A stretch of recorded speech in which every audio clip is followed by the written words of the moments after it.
संसद में संविधान पर 4 दिन पहले शुरू हुई चर्चा का आज राज्यसभा में समापन हो गया।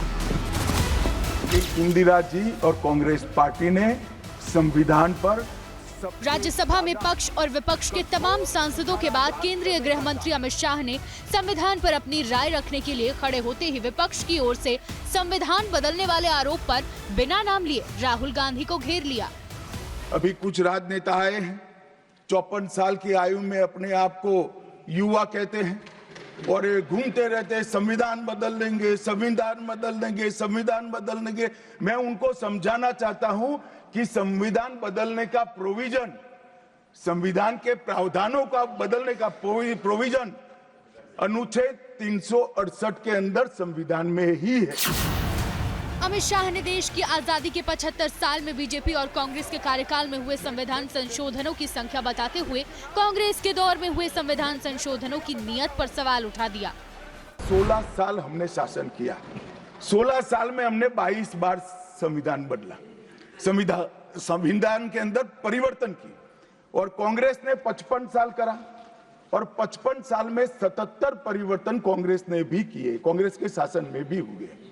अब भारतीय जनता पार्टी और कांग्रेस दोनों ने परिवर्तन किए। ये परिवर्तन का टेस्ट कैसा था, किस प्रकार से किए गए? संवैधानिक प्रक्रिया से भी परिवर्तन होते हैं और संविधान को तोड़ मरोड़ कर फॉर्मेलिटी कर भी परिवर्तन कर सकते हैं। परिवर्तन करने का उद्देश्य क्या था? गृह मंत्री शाह ने कांग्रेस पर मुस्लिम तुष्टीकरण का आरोप लगाते हुए राजीव गांधी सरकार में हुए संविधान संशोधन की याद दिलाई, जब शाह बानो केस में सुप्रीम कोर्ट के फैसले को तब की सरकार ने संसद में पलट दिया था। ट्रिपल तलाक समाप्त करना चाहिए और शाह बानो को मुआवजा देना चाहिए। दोनों जजमेंट सुप्रीम कोर्ट ने अलग अलग समय पर दिए थे, परंतु वोट बैंक की राजनीति हम नहीं कर रहे हैं। वोट बैंक की राजनीति कर मुस्लिम बहनों के साथ इतने साल अन्याय करने का काम एक कांग्रेस पार्टी ने किया। बैठिए। संविधान पर चर्चा में भाषण के दौरान केंद्रीय गृह मंत्री की ओर से लग रहे आरोपों पर कई बार कांग्रेस सांसदों ने आपत्ति जताते हुए जोरदार हंगामा किया। अर्ध सत्य नहीं बोलता हूं भाई,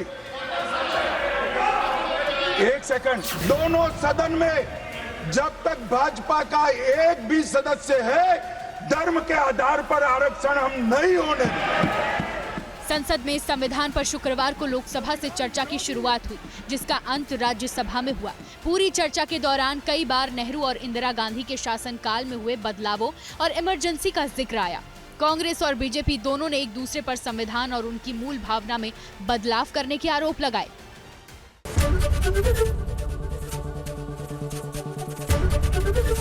एबीपी गंगा, खबर आपकी, जुबान आपकी।